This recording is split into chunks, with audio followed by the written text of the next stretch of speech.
Hello, it is me, Ryan, for my history project. Let's get on with it. T-3485, very good tank, most favorite tank in the war. Sherman, whoever tells you the Sherman was the best tank, they're wrong. Don't listen to them.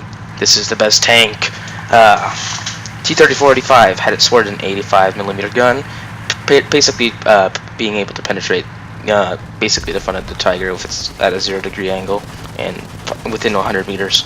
If then you have to aim for weak spots such as the driver's hatch or the machine gun port, but that wouldn't be extremely hard in this video game, or maybe a little bit harder in real life. But T-3485, I'm gonna talk about something called the tank triangle.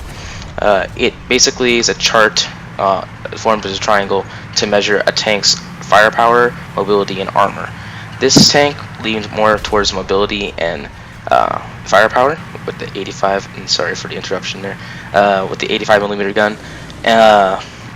The mobility of it was okay. As you can see, I'm going about like 30 kilometers per hour right now. And this tank was based off of the normal T-34 with the 74mm gun. Basically, the difference between them, I'm going to show a picture now, was the turret and the gun itself. This hull is exactly the same, except for these little meshes you see on the side of the tank. It's just to stop high explosive anti-tank shells and going through the side of it. It's just specific to this tank. There's another version of the T-3485 that does not have this, which I also do have. I just prefer using this one because I think it's just better looking and stuff. I have bushes also on the front just as decoration. Let's move on to the Churchill. Churchill, very nice tank. I'm gonna speed it up now. Very nice tank. I love using it in this game. I'm gonna show a picture of it like right about now.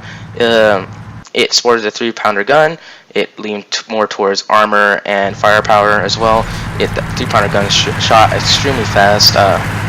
It even led to it making it fall apart sometimes, but the British know how to take care of their tanks very well, and so did our tank crews know how to take care of their own tanks. They didn't invent the tank anyways. We're gonna move on to the Churchill's mobility. It was very slow. It wasn't extremely slow. It depends on the model. The Churchill, there's many models of it. They didn't really have different guns, but there's a Churchill gun carrier, which did have a very different gun, which had way more penetration than the normal 3-pounder, which basically made it a tank destroyer. But it was really bad in having no sloped armor anywhere, and pretty much any anti-tank gun the Germans had could go straight through the front of it, which is not very good for the people on the inside. We're gonna now move on to the Sherman, which people say it's the best tank. It is American. It must be the best tank, right? And I see a bunch of these movies with the Sherman, and it was so good. Haven't you heard of Fury? It was a very good movie. I liked watching it. No, it wasn't. It was not a good movie. It was highly inaccurate at some points in time.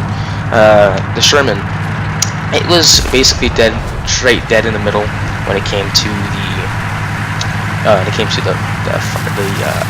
tank triangle. It wasn't like the T-3485 where it's leaned more towards firepower and mobility. It's just straight dead in the middle. Its mobility was like around, like maybe like on a good day, like okay, like it can go like 30 kilometers an hour. And its armor could definitely block some normal T-34 shells, not the 85 version. We're coming near the end though.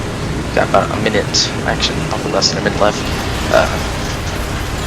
What I'm going to say, I hope you enjoyed this presentation, and I hope you may enjoy the rest of this little gameplay clip that I put together, and well, I hope you guys have a good day, and